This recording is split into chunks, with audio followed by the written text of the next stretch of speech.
Hello. You are listening to the Carroll Connection with your host, Jared Carroll.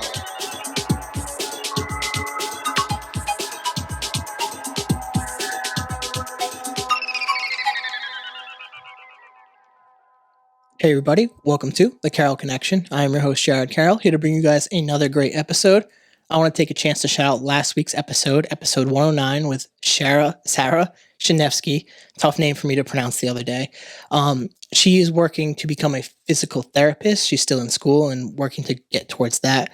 We talked about her interest in swimming during her childhood, and then obviously we got into physical therapy, why she does it, and forming connections with her actual clients, which was something super unique and something cool to hear about. So check that out, thecarrollconnection.simplecast.com.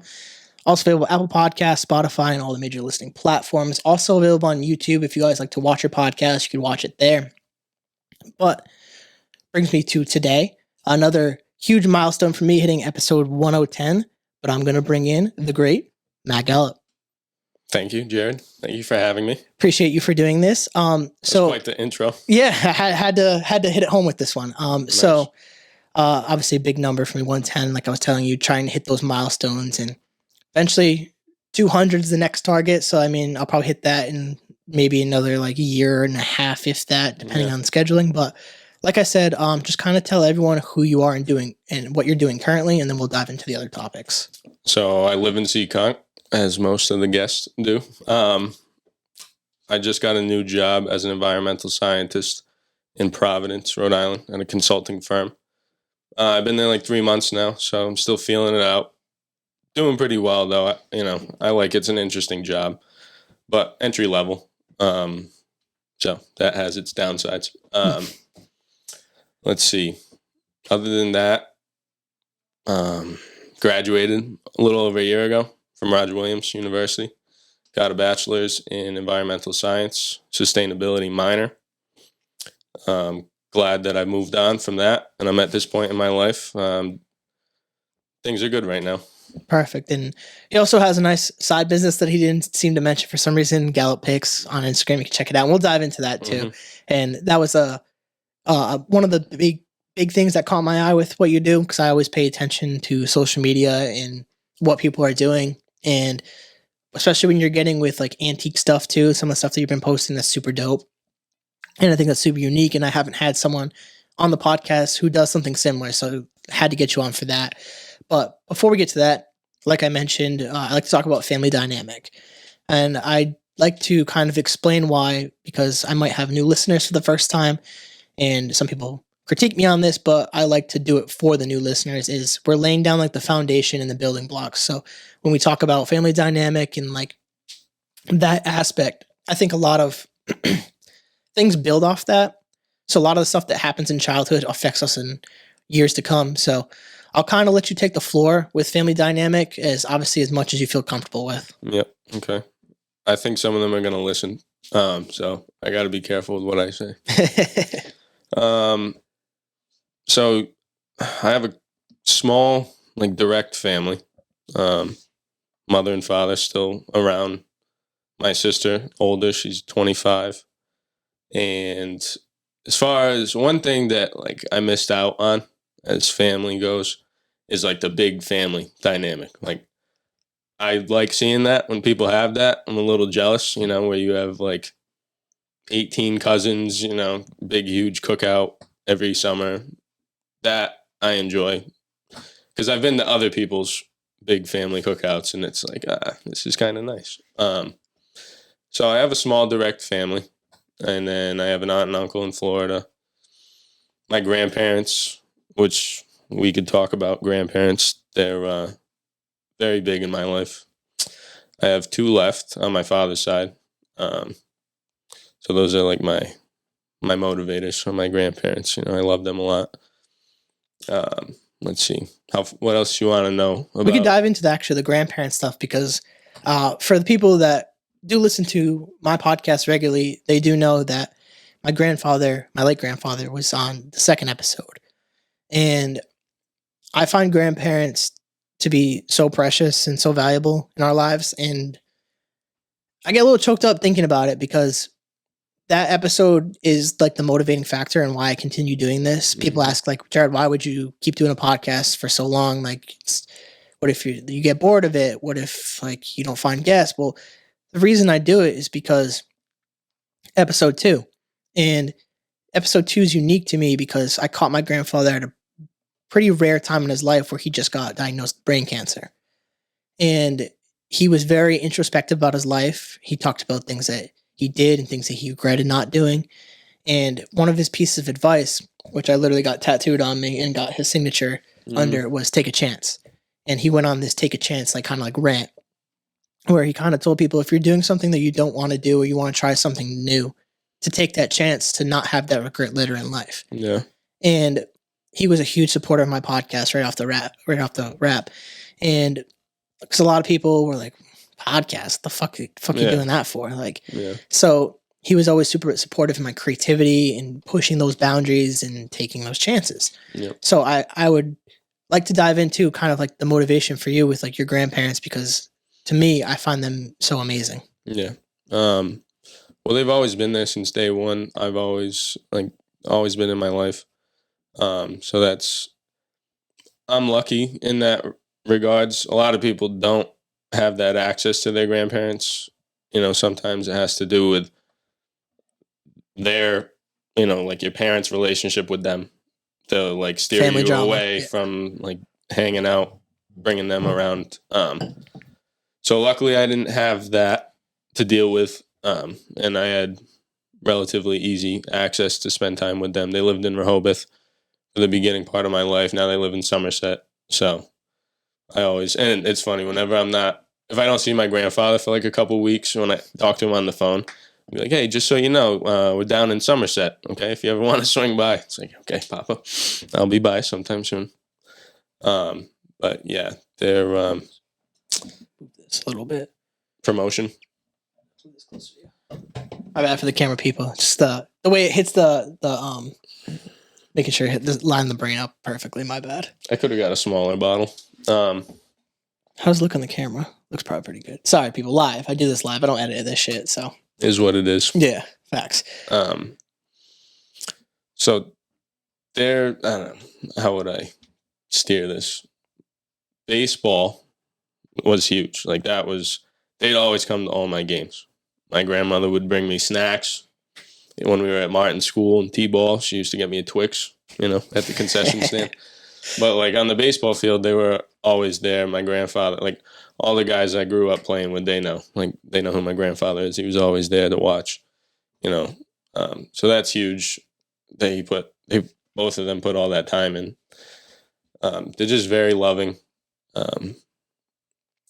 I could go on and on about my grandparents. You know, you said your grandfather passed. I like to think that I take as much opportunity as I can to like value them while they're here, because I know that there's going to be a day where I'm not going to be able to call them, you know, and that's going to kill me. But, you know, at least I'm okay with that now. So like now that they're here, I'm still like building my relationship with them over time. I think that's super important, though. I think that not enough people do that. Yeah. And even before I was even doing this podcast and before COVID, I was living in Texas and I took time to go fly to Florida because my grandmother. So my family, I had technically 6 grandparents because my dad's parents separated. And they separated before I was born. So they didn't get remarried technically, but they had pretty much life partners ever since, the same life partners. And those were my grandparents. I just considered them that way. Yep. So I got lucky. I had 6 grandparents, my mom's side, and then I had 2 separate on my dad's side, which I was like super blessed to have. But it was my dad's actual mom and her partner. I flew to Florida and spent like the weekend with them and went to the beach, and I really wasn't on my phone. I was just asking them about their life, talking to them, and like picking their brain about like the way life has changed and like the way they raise kids versus the way that they grandparent, like hearing all these different stories. Cause like, if you've ever sat down with someone who's a little bit older, like they're so eager to talk about like their life because not a lot of the time people are talking to them. Yep. Like they're usually by themselves, which is a kind of sad aspect of growing older. And having that ability to be self-aware as an individual, to go and talk to your grandparents to strengthen that relationship, I think that's really valuable, and I commend you for doing that because people, especially now, this generation, just like for some reason doesn't feel the need to. I mean, I've seen in that family parties like all the time, like the younger kids just on their phone, not paying attention to the grandparents. Like, can I have a hug? And like the kids like half-ass giving a hug, and like, I mean, I was that kid too at one point when I was younger. Yeah, but like, I try to like grow up and like have that relationship while they're still here. Well, as you grow, you realize like, okay, you might be battling with something going on, but they've seen it all already. So like you can dive into their stories all day and they can tell you what went on. They've dealt with it before. So I think that's once people realize that, they're a book of knowledge. Yeah, no, it's facts. And like, that's why like I made my grandfather one of my first episodes, was just like, I just knew right away, like I wanted to talk to him about this stuff. And he was so eager to talk about this stuff. And like I said, I caught him at a lucky point. Like he got diagnosed and he lived longer than his diagnosis. And it was during COVID. So it went into during COVID. So he got lucky and was able to pass at his home surrounded by family. And he had time to be at peace with the diagnosis. Like if you listen to that episode, he knew he was going to die during that episode. And like the peace that he had with that was like so like mind blowing. And it was like super like kind of reassuring a little bit. Cause I know for myself, I'm someone who ponders that type of stuff. I mean, maybe I'm weird for pondering what comes next, but like the fact that he was just so at peace with what he had done, the things that he's created in this life, even the things that he maybe messed up with or made mistakes at. He had regrets, but he had a family that loved him. And I think that's important when you tie it back to family dynamic, why it's so important. And it's why I lead with this question, because when you're at the end of your life, and this even ties, I mean, I was talking to you about dating and like my own struggles with dating, but like for some reason, I don't know what this generation is like forgot about. Maybe we're so short. Was it nearsighted or we're short-sighted in the sense we don't look towards the future of like, you add 50 years to our life. Do you really want to be alone with like your career? I don't think anyone wants that. I mean, I think a lot of people would hope to have some type of partner or family or children or grandchildren. Like the fact that my grandfather on his deathbed was surrounded by all his children, all their significant others, all his grandchildren. That's what you want. So what more can you ask for in life? That's a life that's worth living. And that's something that I aspire to hopefully one day have, and hopefully continue this podcast in some form or fashion is a way to honor his life. Because I literally thought after 100 episodes, I thought about stopping. I really did. And I thought about that episode. I'm like, well, if I stop, I'm stopping his legacy right there. I can't carry it any further if I just shut it right here. Like, he's part of this. And I want to make sure this continues. And like, there's a ton of awesome stuff in that. So that's why I'm glad you really brought up grandparents, because I'm the same way. I could talk about them forever. And I've lost most of my grandparents at this point. I have my dad's mom and her life partner. And then technically it's my grandmother. So it's my grandmother who married my grandfather who was on the podcast. So they're the only ones who are left. My mom's side passed when I was younger. So it's the one thing you talked about, wishing to have a large family. One of the negatives about having, actually I have a large family, one of the negatives is you experience a lot of death. And that part was a lot to process as a child. And it's like, you don't know. It's like, what is happening? And unfortunately for my family, it was like 7 deaths in like 10 years. It was like who's next? And that's something that's super interesting. And like to hear your perspective on family and like to wanting the big family. And I'm the family that had big family reunions. Like we literally have this huge Carroll reunion and shit, and like have all the cousins flying in from different places. So I'm really glad you brought up that point. I want to kind of turn into like the next point, and you brought up baseball. And for myself, baseball was like the first sport I was really brought into. Kind of talk to me a little bit about the sports you played growing up, and I'm assuming baseball was probably your favorite? The sport, yeah. So we'll talk to me a little bit about sports and then lead into kind of like why baseball over the others. Well, that kind of goes hand in hand. My family like always went sister, mother, father, grandparents at every game, always. So that partially, that was like an event for them too, to be at the field, So it was like a family thing, was spending time at the field. When did you start playing baseball? Early, whenever T-ball was 5. Early, yeah. Yeah. And then, it was a lot at times where looking back now, we probably could have pulled back on some of it because we'd be at the field for the whole day. Like, I remember Rehoboth SummerSlam, played 3 or 4 games in one day at 11 years old, and then we go into the championship game at the end of the day, just beat in the sun all day. Like, that was a lot, Luckily, it's baseball. Like, you kind of, you got stamina. You can hold up. Yeah, not as physically as demanding as like something like basketball or football or soccer where it's like constant physical endurance. Yeah, it's more mental. Like, just being locked into the game after sitting out there, hours on end. Yeah, I wanted to talk about too, like, I know your dad coached a lot too, and it overlaps a little bit with my dad coaching as well. So I know that's where part of the relationship we have stems from. Yeah. Talk to me a little bit about that value, because that's something that I've grown up to. In the moment, I used to fucking hate it. Like, my dad would ride my ass all fucking day. Like, he'd be the hardest on me. Yeah. And as I'm older, I appreciated that because I wouldn't be the person who I am without that. True. But talk to me a little bit about that dynamic for you having your dad as a coach. Well, the biggest appreciation I have for it is looking back now where I work a, 10, 12-hour day and I go home and, I'm exhausted, but I'll end up doing something. But he would work 5 to 5, come home, pick us up, and then go to the field, coach a game, have to do the lineup, It was a lot, and he used to do it day in, day out, and then have practices ready to go.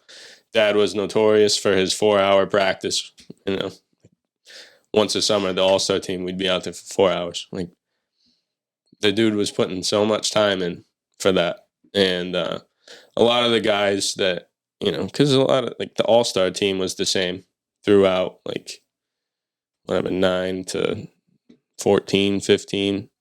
So a lot of those guys, they'll bring it up often and talk about it in times with my dad coaching. So I have a big appreciation for the level of effort that he put in. So that taught me a lot, just seeing that. As far as our personal relationship on the field it was kind of we weren't like this out there. Yeah, I can relate to that. Not in a sense he wasn't on me the whole time. I'm saying he was coaching the team. He wasn't coaching me, So it wasn't I was me and him just collaborating the whole time, talking. He was doing his thing, I was doing mine, I think there's value in that though. Because that was the right way to do it. Yeah, because even what you mentioned too was your friends bring it up too, and now your friends have a positive memory of your dad as well, which is super awesome to have a dad that's involved. Mm-hmm. I mean, that's something that I'm really big on, especially with the way society has progressed the last several years. Just having positive male role models in life. My dad was the way I look at the way he did everything, similar thing. He'd wake up super early, worked really late, long hours, pick us up, take us to football, take us to baseball. Oh, I remember seeing your father at the fields. Always. Shirt tucked in, New Balances on. Yeah. Always. It's literally I joke about it all the time. It's the classic fucking dad shoes. Yeah. He got the ones for cutting grass. He got the regular New Balance. It's my dad was the same way, but he had his Timberlands on, or his Red Wing, his steel toes on. Dude, wouldn't take those off. It's just having those positive memories of my dad is something I'm super grateful for, because the more people I've talked to, I realize that a lot of people don't have that experience. Mm-hmm. And I hope one day that I could give that to my kids, to be as involved in their life, whatever they do, whether it is a sport, whether it is a hobby, whether if it's a son or a daughter, whether they want to play sports or want to do something extracurricular, whether they get into something creative like music or something And you don't have to be a coach. That was as long as you're there and you're helping out behind the scenes, that's fine. that's important too. Yeah, I would agree too. It's like just being there. It's just Yeah. it can be just as important as coaching, and because like part of me, like I've tried coaching before, and it's so demanding. Like it's I mean there's so many different personalities that you have to account for, and the way people communicate is different, and it's like as a coach you're coaching a totally different generation of kids. Like Yeah. the way when we were playing to the kids now, like the way they operate is so different, and the way they perceive things. So it's going to be interesting to see how that progresses. But with baseball, there's something about baseball where, like you mentioned, the mental aspect. Mm-hmm. Like I'm very big on mental health, so I mean there is a correlation there where, like compared to other sports, like it's very physically demanding. Baseball, it's like like you said, be locked in and be focused. For me, You where mean mentally? yeah, mentally. Yeah. Sorry. Okay. With me with baseball, where I pulled away at certain points, it just became too political. Yeah. That was just something that was. It's just I just didn't become interested as you anymore. get older. Yeah, it's just I felt drawn towards more of like football, and like at the time, like I think Coach Crawford was coming into the mix at Seacon High School, and I really wanted to be captain. Like that was something that I preferred. I believed too much in the macho-ness of football, and I just like gave up on baseball. Yeah. But I liked that aspect of just the team, and I pursued that. For your senior year of baseball, were you captain or anything like that? I assume that. So I wanted to ask you a little bit about that as being a captain, because I've had a couple people who've been captains in their sports. Kind of like the role that you assume as being a captain. I know it's like especially as a high schooler, it's like you're dealing with other kids that you grew up with. So I kind of want to pick your brain a little bit of like kind of maybe some of the struggles or some of the successes that you had being a captain. It's a lot. I found it to be a lot early on. Like you're not really developed, and if you are at that time, kudos to you. But like at that time, I was not in the headspace that I'm at now. So you're still just a little kid. You might be 17, 18, but at heart, like you're not fighting huge battles. Your biggest battle is on the diamond at 3:30 in the afternoon. That's like your battle. So to lead with not that much experience in life, that's definitely tough. So, when I was a junior, being a junior captain is tough because you got to mesh with the older crowd. So that was a struggle. I don't really need to get into that, but sounds like maybe there's some little drama maybe possibly there, huh? Nah, well, it's gone. But back then, I'm talking. I'm really saying like, there's nothing wrong that happened. No, It's just I had some lazy motherfuckers when I was hard too, to be. It's hard to get. Maybe are you saying would it be hard to get, because like we had the same issue in football where we made juniors captains, and the seniors didn't like that, obviously. It's natural.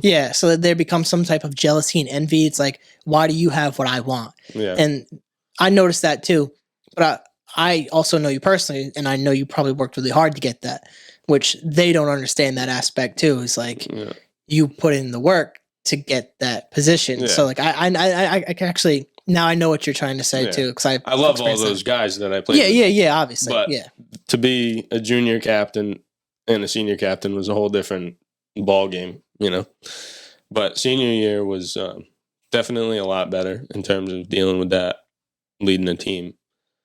A little easier to mesh guys together. But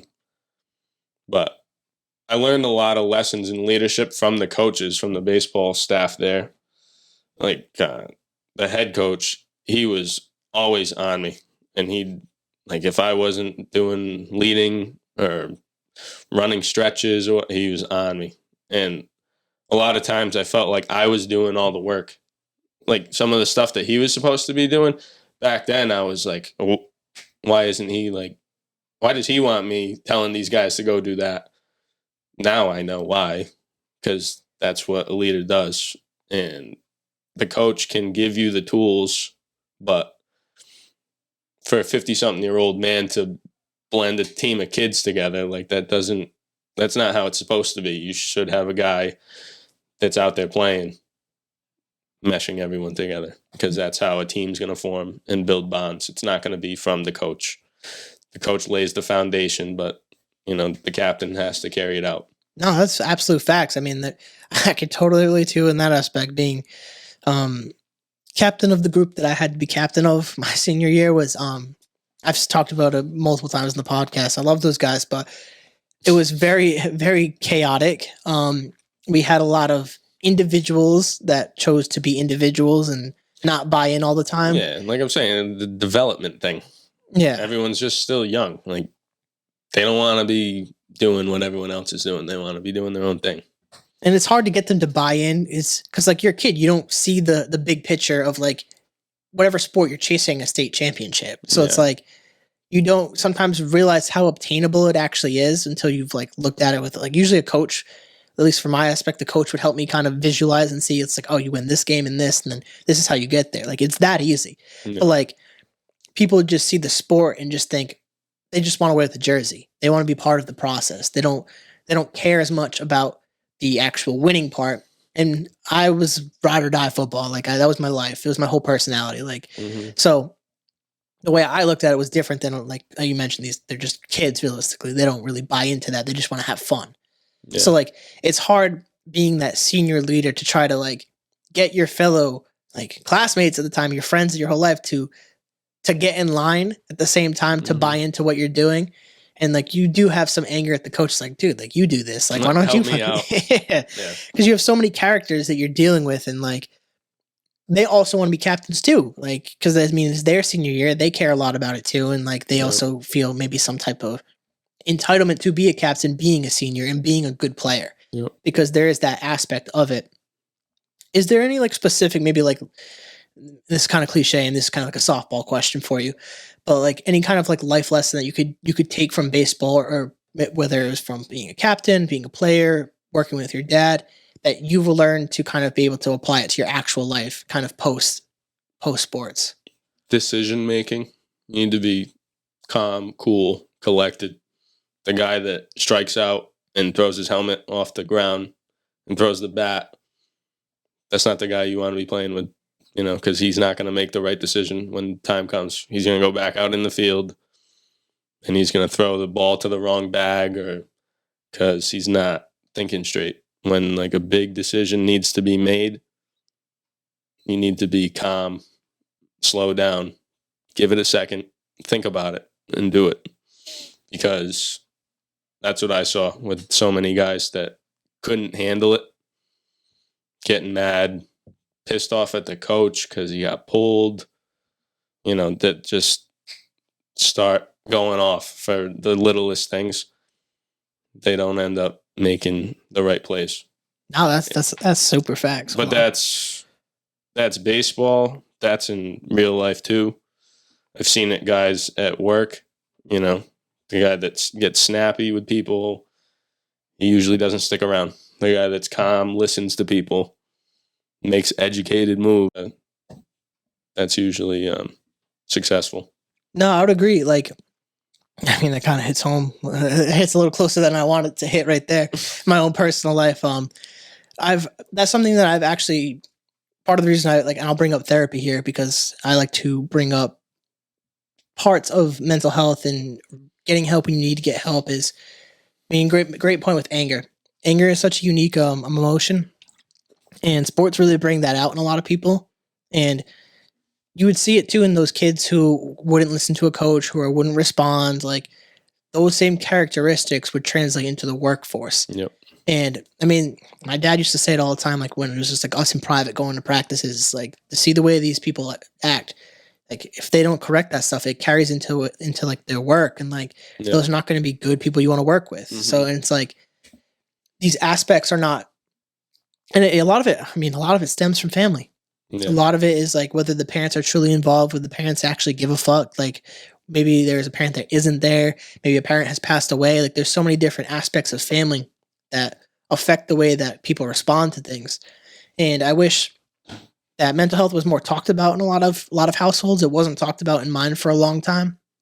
And part of my platform, mine either. That wasn't a topic of discussion. Yeah, and it's something that I like to kind of bring up is to talk about it because it wasn't mentioned a lot, and it was more man up, don't cry, like get over it. You need to just fucking do it. Like, and like I was talking to you off podcast, which can be helpful in its own sense. Yeah, and I was gonna say like there is value in that, but I think there is also value in being able to teach.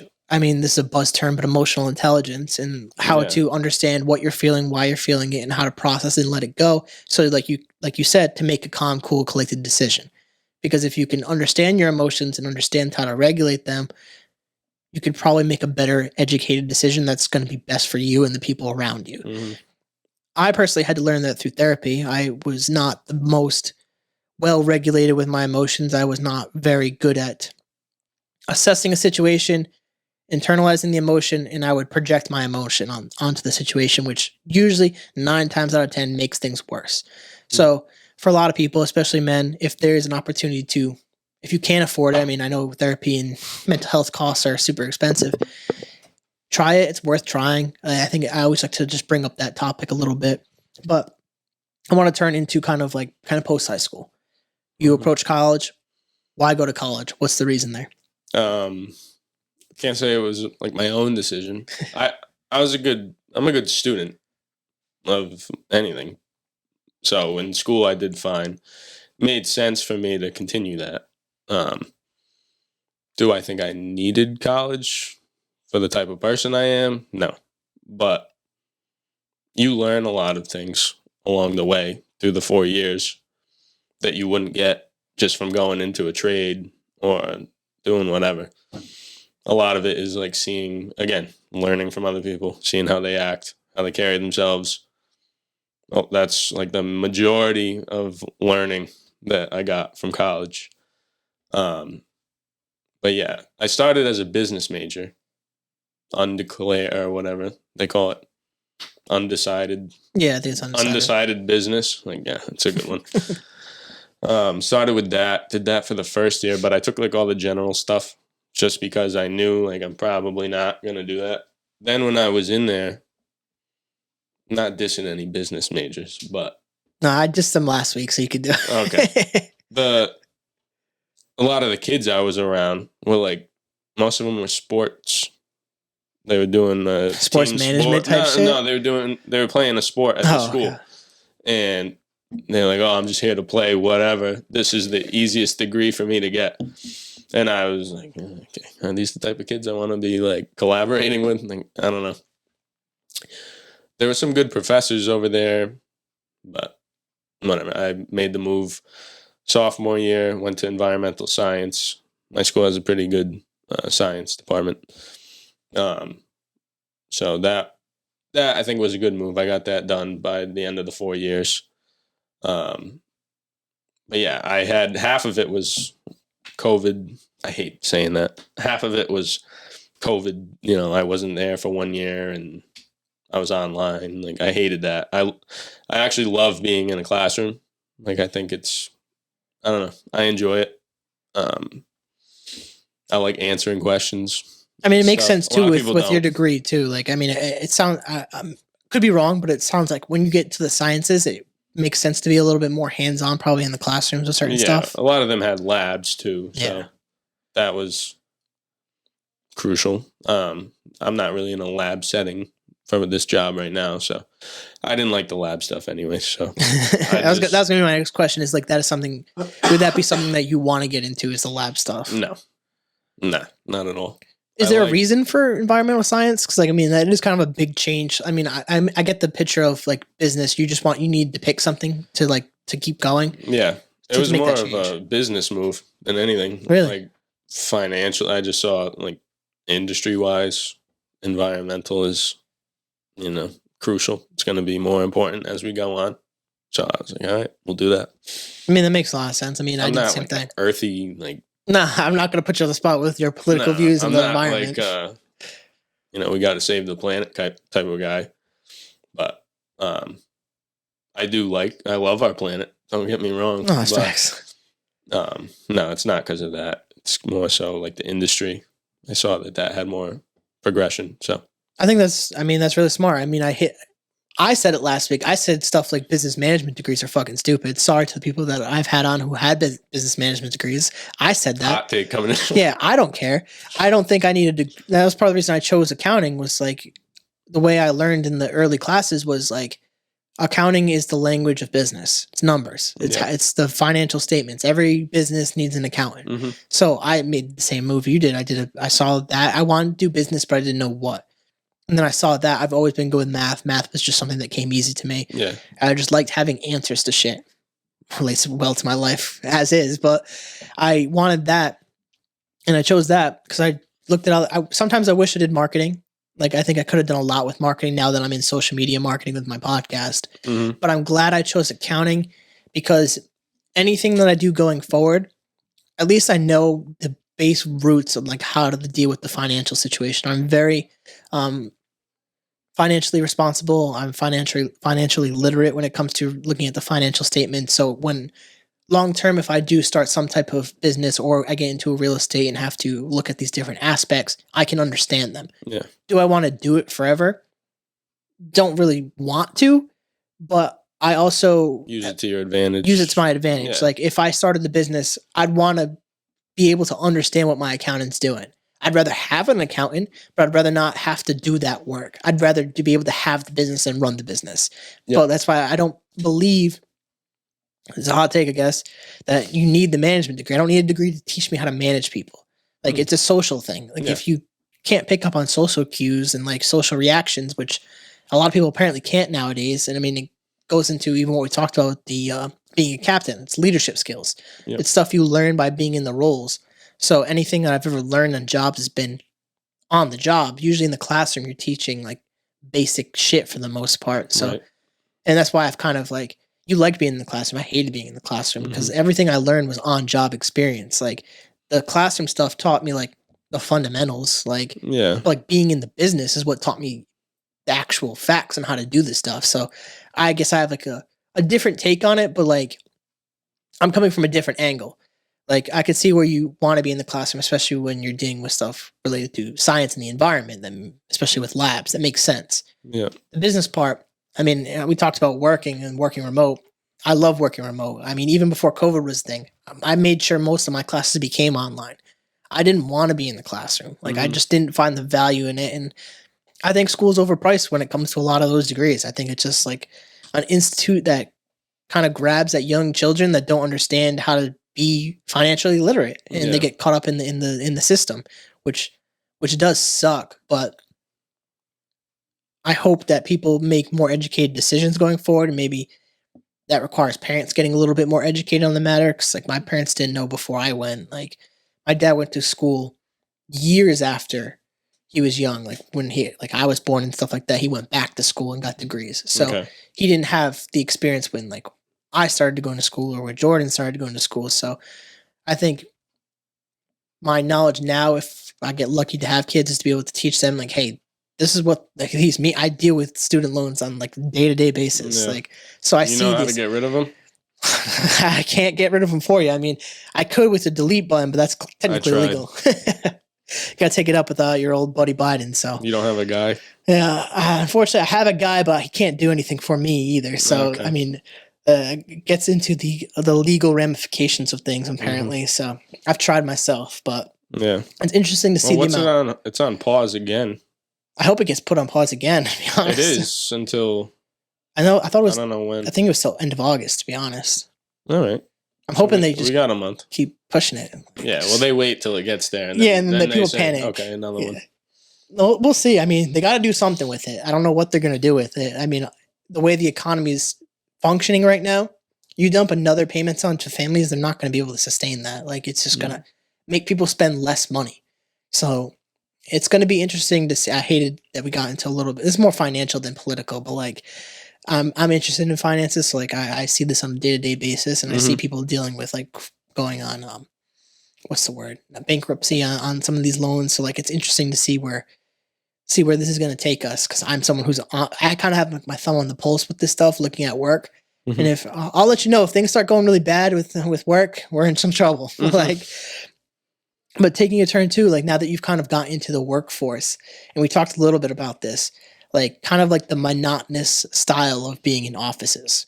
And I don't think people really understand that in college, because I think there is college experience that's valuable, but I don't think people truly understand until they're in the job. They're like, I have to do this for like 40 years.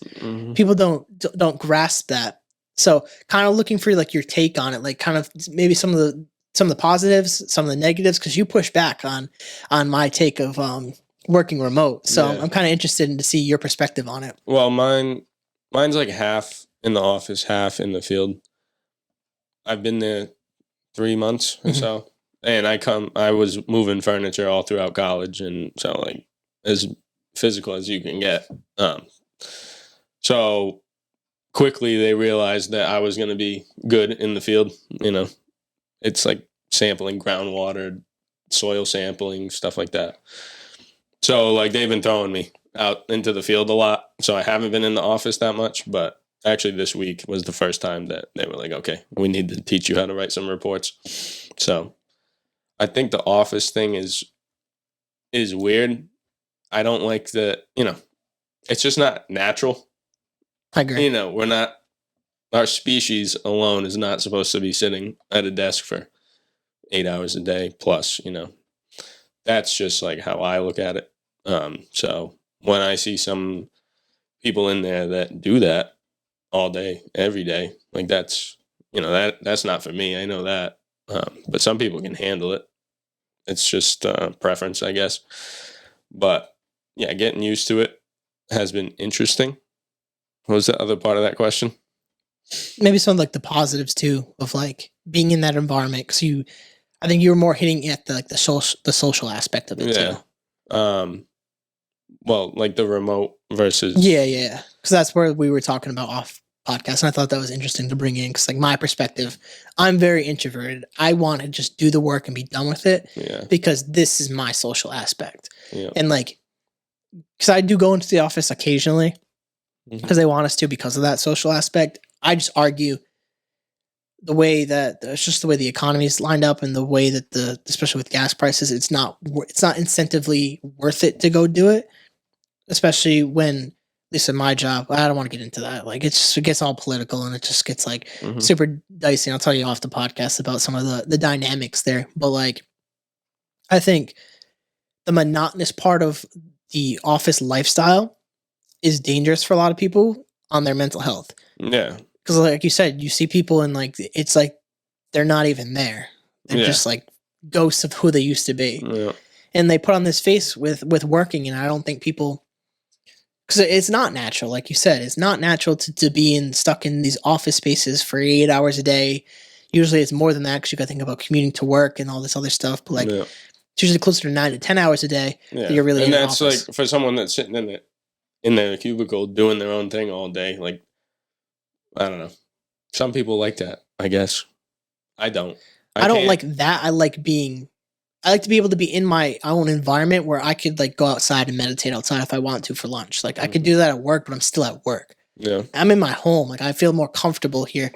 And I don't think if it doesn't prohibit your work and things are still productive and things are still working and positive moving forward, I don't see the issue with it. The issue is when it becomes negative and it impacts the work and it impacts the relationships. Like if the relationships and the work start to decline, I would agree with you. Then if you have a more social job, I would definitely say, because there's definitely aspects of the company that I work for that need to be in person, that work together very closely every day. So I think it would more, because like my job requires you to be very focused on your work. I'm not supposed to be talking to everyone every single second of the day. It's like I'm supposed to be locked in, and because if I'm messing up numbers, shit, I'm going to be hearing about it later. Yeah. So it's like there is like a reason to it for the same time.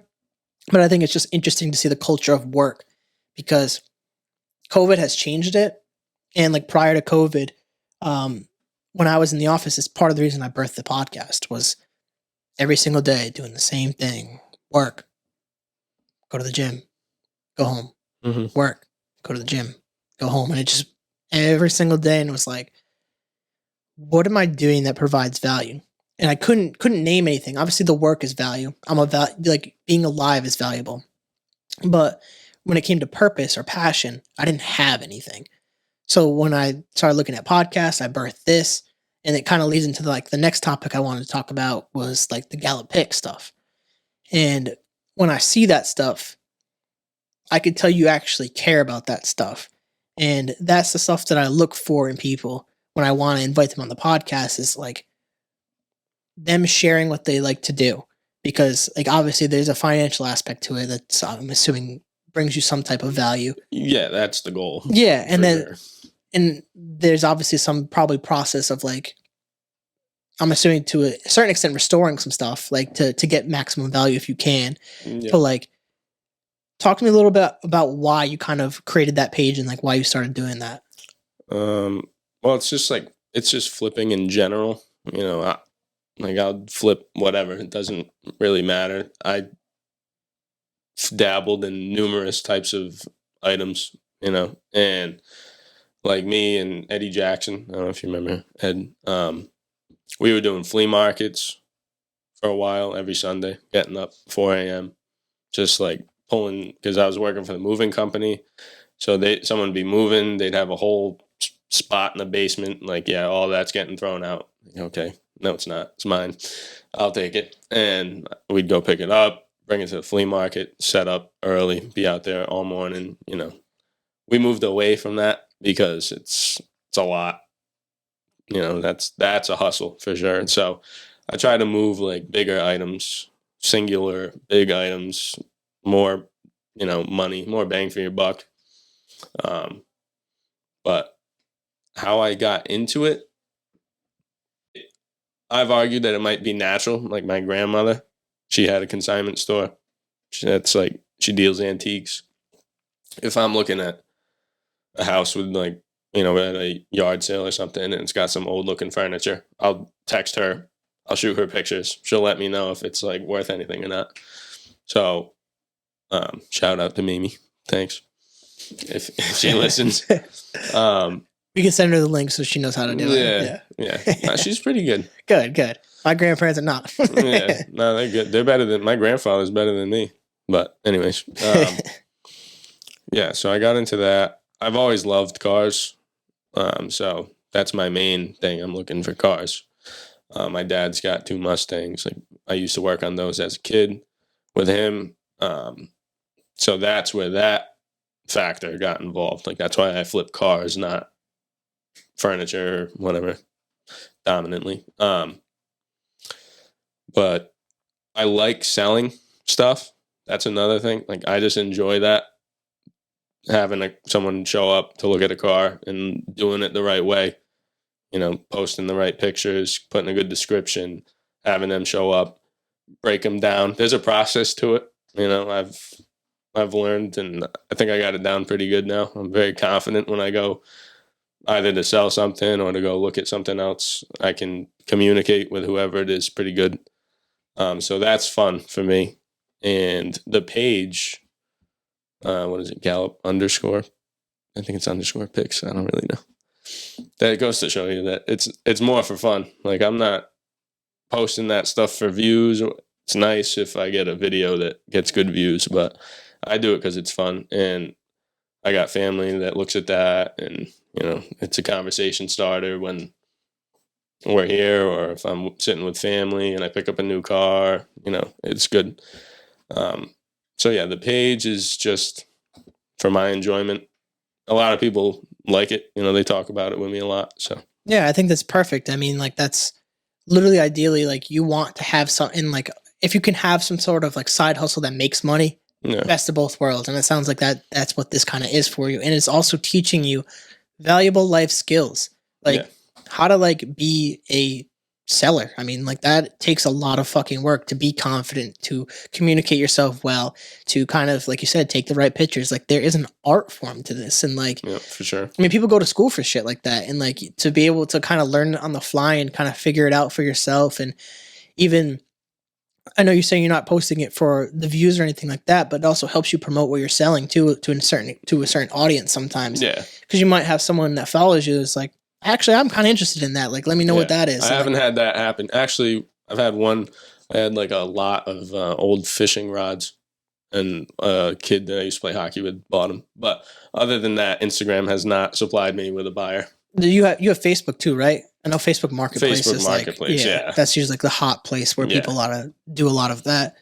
I Yeah. mean, because you could use it as that, but I mean, your network is you want to stay local. You don't want to travel super far to sell certain stuff. I mean, because then it's gonna drive down the cost of stuff to like whether if it's like a car, probably having to like hatch that up and like put on a fucking I can't even think of the words to load it up and just drive it around and show it. National shipping. It's like So like I could just see had that. the one car I just had. I had a bunch of people from like Illinois, Florida, like calling me, and I'm just like, no, I'm gonna wait.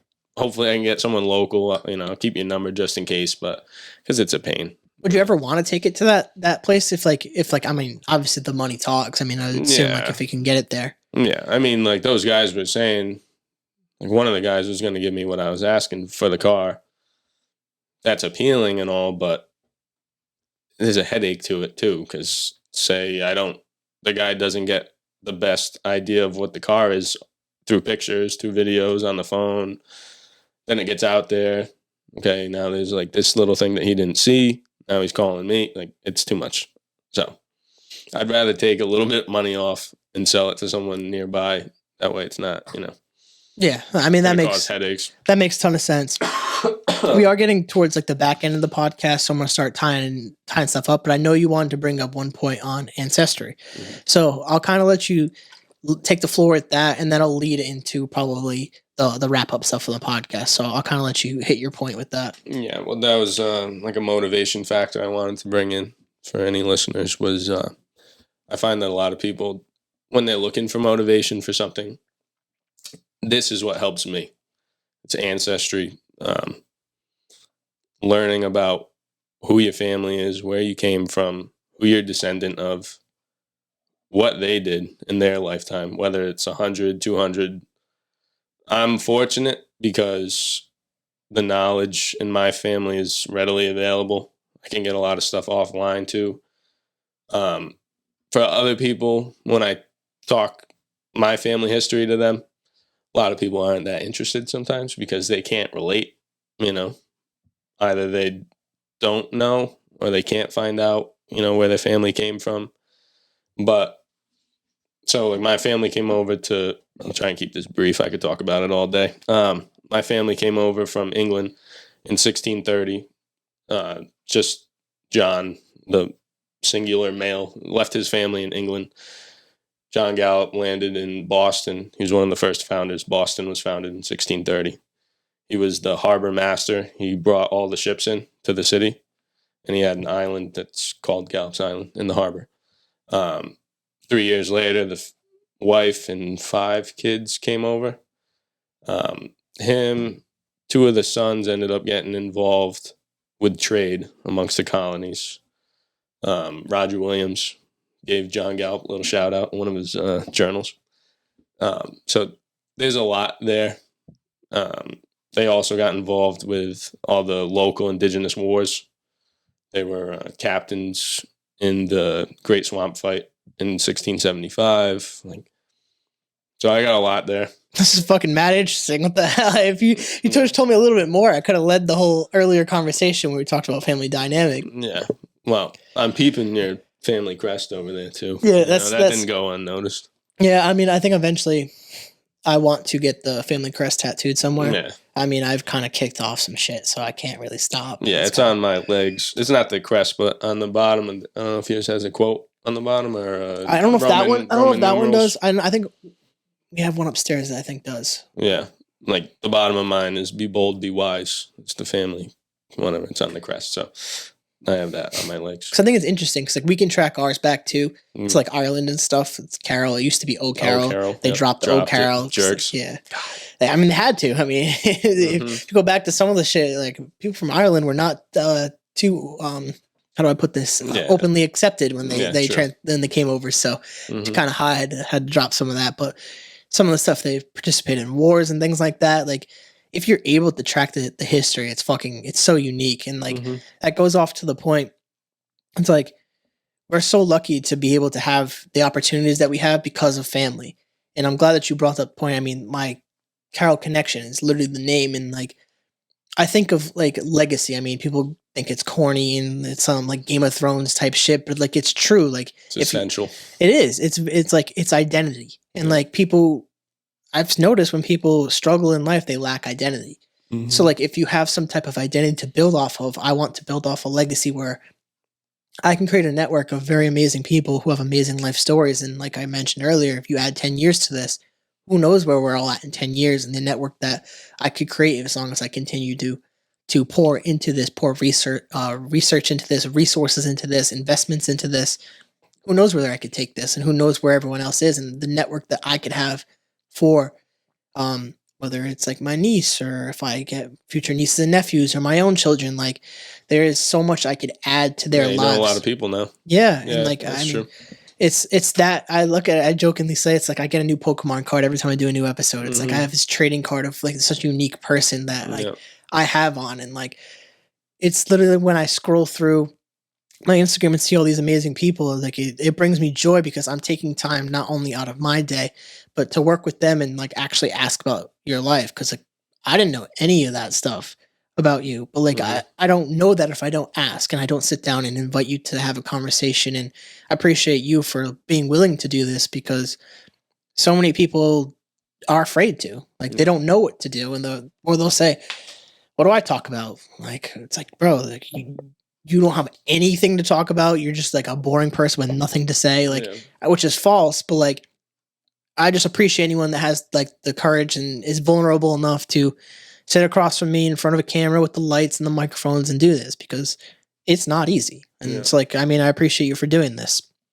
I'm gonna start bringing us home towards like my last point, which I told you the question I wanted to finish off that. Yeah, that's what I was just about to do. Right. It's like I want to give you the last thoughts before we dive into the last question. Okay.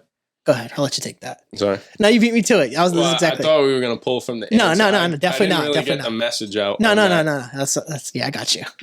So with ancestry, I was looking into it last night. It's a very old belief. It's almost like a religion, if you want to call it that. In the Asian culture going back, I found that Confucius teachings, like that was one of his main things that he hit home on, was ancestral worship, is having the respect for the people that came before you in your bloodline. And that's how the motivation stems for me. I know who these great powerful men were and the wives to support them, and the big families and all the land owning. Like these were some serious guys, They didn't do all that just for me to, get bummed out because some girl rejected me at the bar. The motivation is like, I'm going to keep working. That's what these guys did. I know they did. I can look it up in the books. They went from nothing in America. Now him and his brother each have 200 acres in Connecticut in 1637. They did it in 10 years. Like these guys were putting in work, so that's my motivation. It keeps me driving.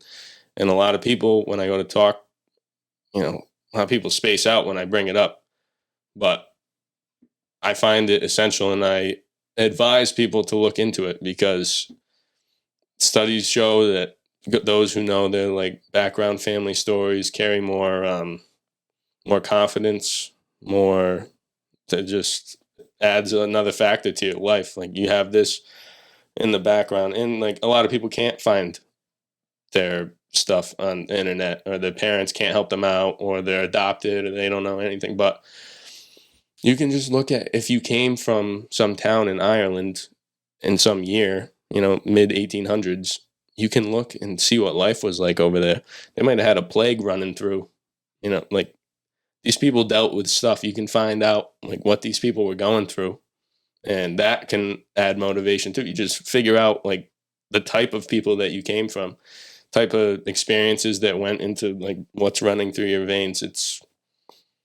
I highly promote it, and I promote it to a lot of people that I think it's crucial, and I hope more people look into it. Hopefully some listeners today will go look at the genealogy book sitting with dust on it. I think this will probably be some of the lead clips that I promote with this episode, because I haven't had anyone talk about that, and like that hits really home for me. as someone who knows my family history to a certain extent and like has a lot of these documents available to me and is, I hate using the word, but privileged enough to be able to track that, because there is a certain privilege to be able to have that. It's because absolutely a privilege. Because sure. I mean, it means that your family did something. Like if you're able to track it to a certain extent, like they're in the history books, they did something. Like there's documents, there's newspaper articles, there's some type of physical representation of what they did. Even if it's just your grandparents. Yeah. Your grandfather fought in World War II. Look up the battle or whatever ship he was on. Something crazy could have happened on the ship. Like, even if he's not around, you can still learn these things. It's facts. And like, even like, you might not think about it like this, but like with even what you're doing with like the Gallup picks and stuff like that, it's continuing I mean, you're leading with your last name. So I mean, off that alone, you're continuing this legacy that was there. And how I look at social media and the internet, obviously, like I said, granted, anything just like crazy happens. Like this is here to stay, and this is going to be part of the future generations, and they're going to be able to, for as far as we know, to look back on this stuff. So like in fucking 100, maybe my grandkids one day are going to be watching this. 100, 200 years. Fire me up. Yeah, your grandkids could be watching something like this. Like your wow, I cannot speak. They're going to fucking laugh at me for that one. But like they could be looking at this and like looking at what we're talking about and what we're going through right now. And you never know. And like it's crazy to think we'll never know because we won't be around probably for something like that. Yeah. But to speak as if it's going to be eternal. And like the way my grandfather spoke on that episode is kind of the way that I look at that. And without even connecting those two from the start of this podcast to the end of this podcast, it's come back to family. So like I appreciate you for actually hitting on that. I don't want to cut you off. Was that all you had? That was good. That was good. Cool. Yep. Perfect. So for the last question to kind of bring us home with this podcast, Matt, what is your advice for someone who wants to pursue their passion? Just do it. I told him not to. I'm kidding. I had to.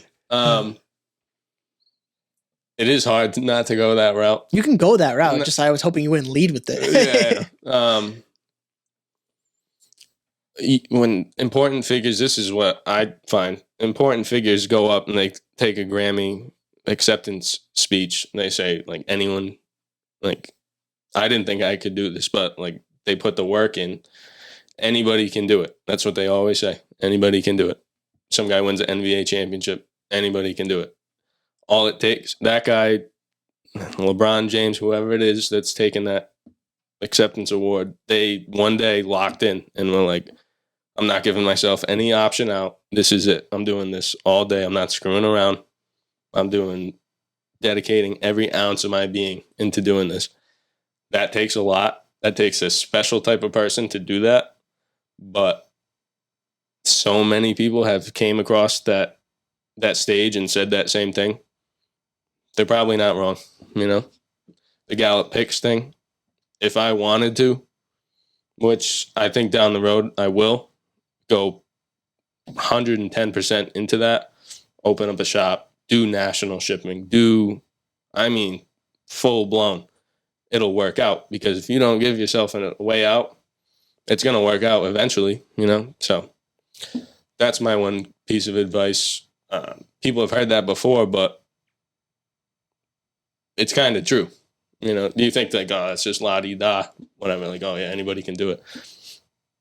They're all saying it, so it must be true. No, it's facts. And I'm glad that you wrapped up too with, because I could totally see you going 110% with the pick stuff. I mean, even like I always say, when someone talks about something they're passionate about, they light up a little bit differently. Yeah. And talking about that and then talking about the family aspect and the legacy, I could see something like that for you really working out. And like I always try to say to people is like, make sure you cover your bases. Like make sure you can cover your bills. You got your day-to-day, your life stuff. Like I work my day job, so I have my health insurance and my 401k while I invest in this and continue to work. And maybe this doesn't become my full-on income one day, but it's something that I really enjoy doing, and it allows me to have conversations with someone like yourself. And I appreciate shit like this. So thank you for coming on the podcast. I really appreciate you coming on here, man. This has been fucking great. Let me start wrapping it up for you guys. If you guys like the podcast, please rate, review, subscribe, share with your friends, share with your family, share with your grandma. You can check it out at thecarrollconnection.simplecast.com. Also available Apple Podcasts, Spotify, and all the major listening platforms, as well as YouTube if you like to watch podcasts. So until next time, guys, peace.